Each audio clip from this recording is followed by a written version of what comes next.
Please. Pawan అన్న వాలంటీర్ల గురించి మాట్లాడారు. పవన్ అన్న వాలంటీర్ల గురించి మాట్లాడితే ఆయన పైన కూడా క్రిమినల్ కేసు పెట్టారు. చంద్రబాబు నాయుడు గారు అహర్నిశలు ప్రజల గురించి మాట్లాడినందుకు 53 రోజులు రాజమండ్రి జైలుకు పంపించారు.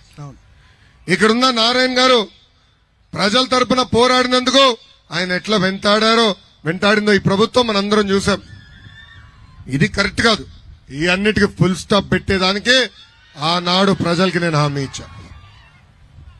Okay, so let's get back to audience questions అన్న. So we have a question there. తమ్ముడు చెప్పమ్మా. Hi sir, I'm Hisham. నేను బీటెక్ ఫైనల్ ఇయర్స్ అవుతున్నాను. కొంచెం పెద్దగా మాట్లాడండి. దగ్గర పెట్టుకోమా. మనం చూసుకుంటే మన నెల్లూరులో సింహపురి యూనివర్సిటీలో స్కిల్ డెవలప్మెంట్ సెంటర్ అనేది ఉంది. ఆ స్కిల్ డెవలప్మెంట్ సెంటర్ లో ఆ ఎక్విప్మెంట్ గానీ అక్కడ ట్రైన్ చేసే ట్రైనర్స్ గానీ ఎంతో మంది ఉన్నారు. అక్కడ చాలా మంది ట్రైన్ అయ్యి మంచి పొజిషన్స్ లో సెటిల్ అయ్యి ఉన్నారు. మనం చూసుకుంటే రీసెంట్ గా స్కిల్ డెవలప్మెంట్ అనేది ఒక ఫేక్ స్పామ్ అని చంద్రబాబు నాయుడు గారిని అరెస్ట్ చేశారు. ఇప్పుడు మనం చూసుకుంటే సార్